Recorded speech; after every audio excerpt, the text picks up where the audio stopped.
berkenaan ujian-ujian yang mesti kita hadapi. Kemarin kita mengkaji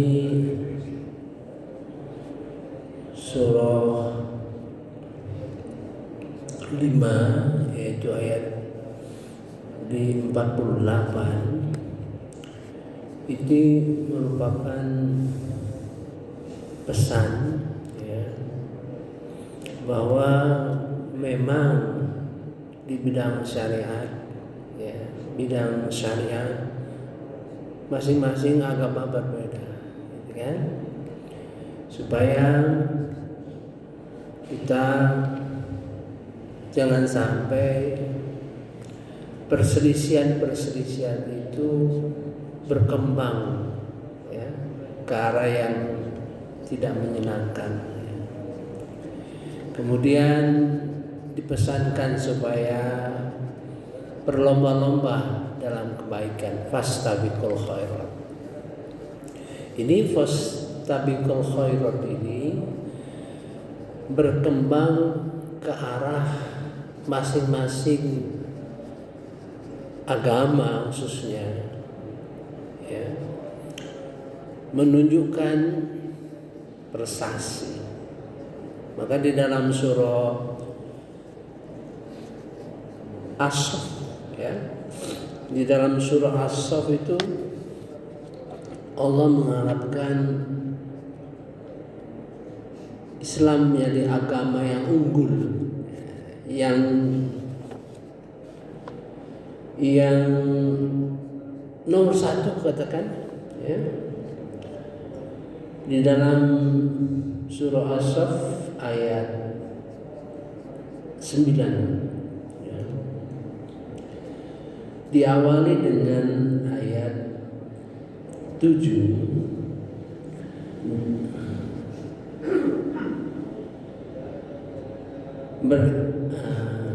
ayat 8 9, maka mereka hendak memadamkan cahaya agama Allah dengan mulut-mulut mereka, dengan ucapan-ucapan mereka, tetapi Allah tetap menyempurnakan cahayanya meskipun orang-orang yang kafir membencinya. Jadi ini ada ujian tersirat ya, saya sudah ungkapkan, ada ujian-ujian yang langsung kami akan menguji kamu. Di sini tersirat ya, bahwa agama Islam itu tetap jaya, tetap akan disempurnakan cahayanya oleh Allah Subhanahu wa taala ya. Mungkin secara keseluruhan ya, mungkin secara bergiliran. Misalnya dulu Turki mengalami situasi yang berat pada masa pemerintahan Kemal Atatürk ya, menggulingkan pemerintahan Islami dulu. Kemudian sekarang bangkit kembali ya. Kemudian negara-negara lain ada yang Islamnya meredup. Ini tersirat ujian kita ya, bahwa Allah itu akan tetap, Islam itu akan jaya ya. Yuridu nali yutfi'u nurallah biafwahim, mereka hendak memadamkan cahaya Allah, agama Allah dengan kata-kata, dengan mulut-mulut mereka. Artinya ya, dia nyatakan betul-betul, dia rencanakan konkret ya, dia nyatakan biafwahim itu dengan mulut-mulut mereka. Artinya mereka betul-betul bertindak. Nah, kita betul-betul bertindak untuk memadamkan Islam. Seperti di Indonesia, mereka pertama membagi Islam itu dibagi, ada kelompok radikal, ada kelompok moderat ya. Itu sekadar cara taktik untuk memecah kita. Jadi tersirat di situ ya. Wallahu mutimmu nurihi. Allah tetap menyempurnakan nurnya. Artinya Islam tetap jaya, ya. Walau karihal kafirun, walau orang kafir tidak senang. Nah, ini ada tersirat, ya. Jadi artinya Allah menggunakan, ya, Allah melakukan intervensi.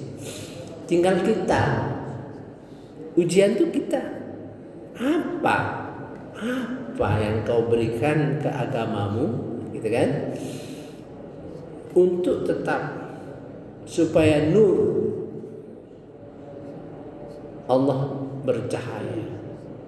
Ia pasti bercahaya, pasti maju Islam itu. Tinggal lagi kita, apa kontribusi kita, apa yang kita lakukan itu. Jadi ada ujian yang tertulis, ada ujian yang tersirat. Ya. Mari kita lanjutkan. Huwallazi arsala rasulahu. Dia mengutus rasulnya dengan petunjuk, bil huda wa dinil haqq, dengan petunjuk dan agama yang benar.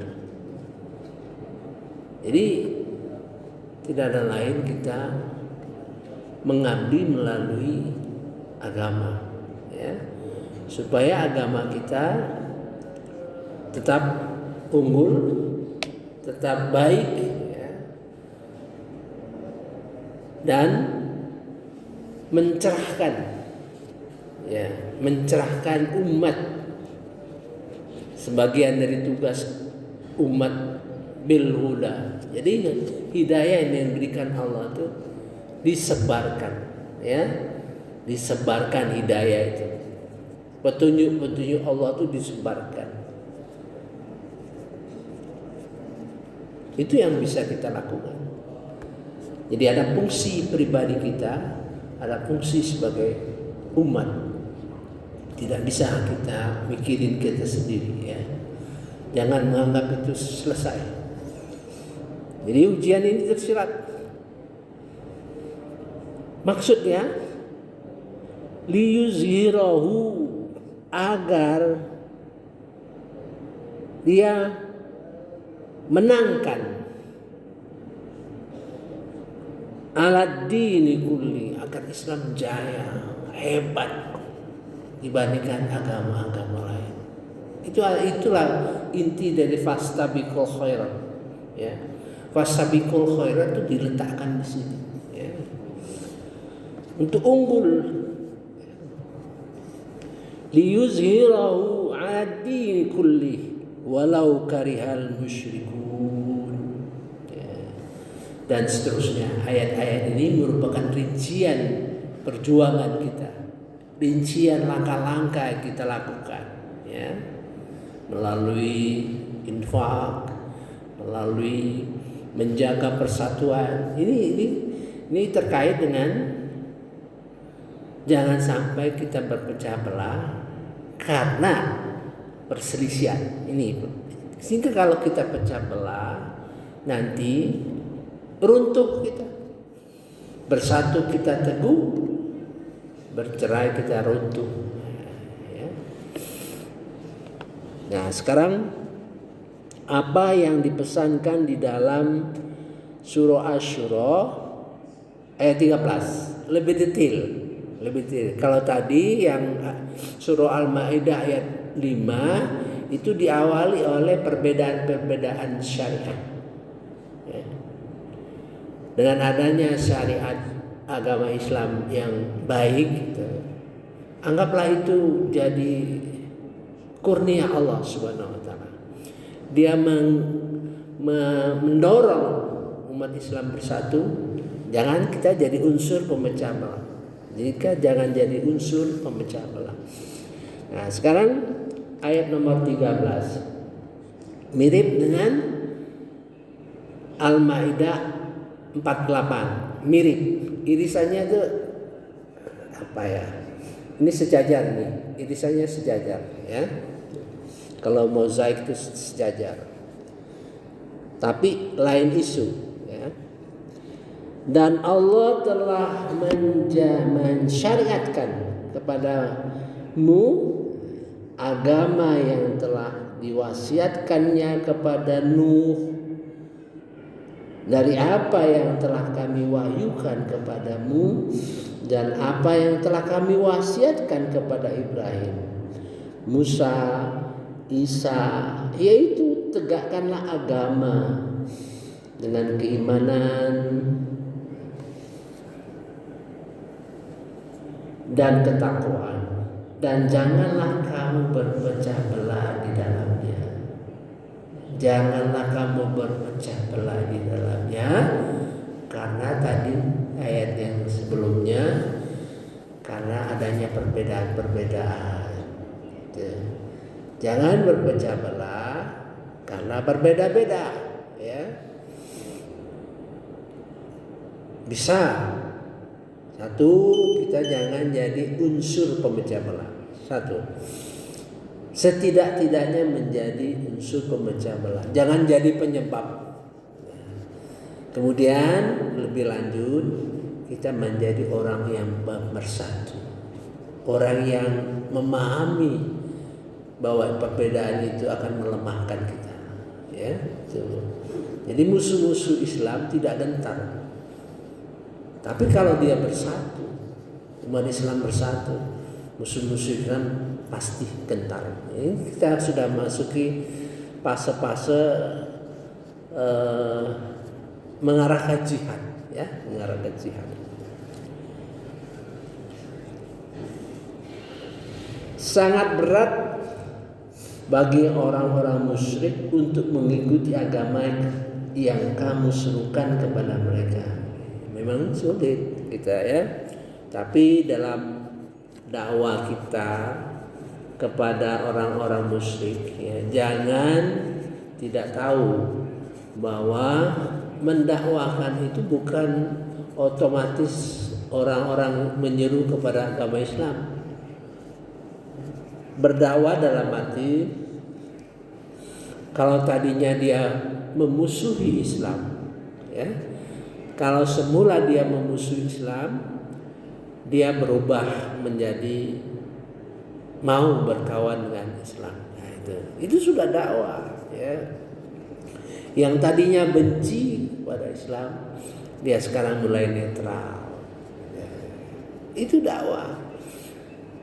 Yang tadinya dia tidak tahu tentang ajaran-ajaran Islam yang benar-benar baik, murni, maka dia akan tahu ajaran-ajaran Islam yang baik, murni. Kita jelaskan, ya, bahwa Islam itu terdiri dari orang-orang musyrik, orang-orang munafik, orang-orang fasik. Kita jelaskan kepada mereka itu supaya dia dapat informasi yang benar, ya. Tidak mendapat informasi dari kelompok-kelompok yang fasik, tidak mendapat informasi dari kelompok-kelompok munafik. Dia harus mendapat informasi dari kelompok-kelompok orang yang beriman dengan sungguh-sungguh iman. Dia akan bedakan, ya.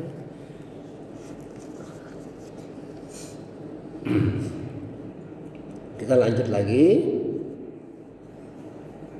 Allah memilih orang yang Dia kehendaki kepada agama tauhid dan memberi petunjuk kepada agamanya bagi orang-orang yang kembali kepadanya.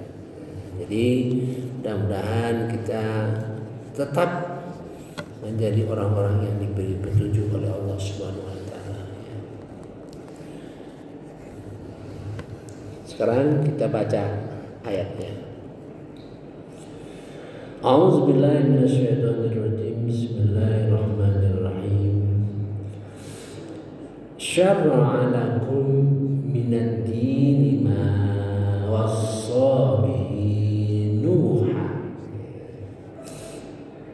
Allah telah mensyariatkan kepadamu, syariah lakum, untuk kamu, syariat ya, dari agama-agama, minad din, dari agama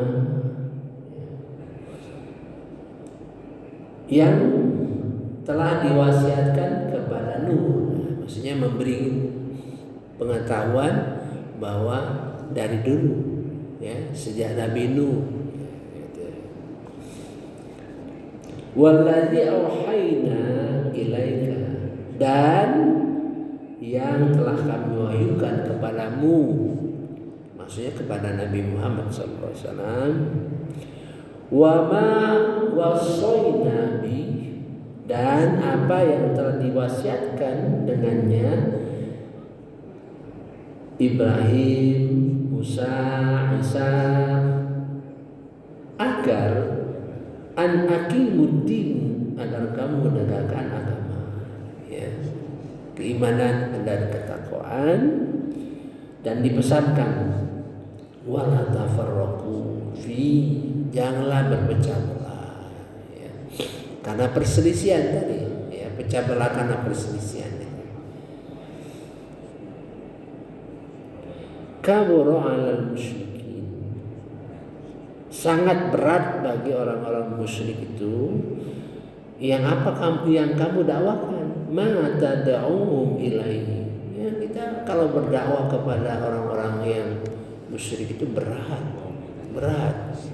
sebab mereka itu dapat informasi ya, sejak kecil mungkin informasi yang menyudutkan agama Islam, jadi sulit sekali untuk dia keluar dari medan tersebut ya. Wallahu yajtabi ilaihi may yasha. Allah memilih ya, memasukkan ke dalam keimanan siapa yang mauinya, siapa yang dikenakinya. Wa yahdi, siapa yang diberi petunjuk untuknya. Man yunib, siapa yang kembali kepada Allah Subhanahu wa taala ya. Saya kira cukup dulu, mudah-mudahan kita lanjutkan besok ya. Subhanakallahumma wa bihamdika asyhadu an la ilaha illa anta astaghfiruka wa atubu ilaik. Wallahu alam. Wassalamualaikum warahmatullahi wabarakatuh.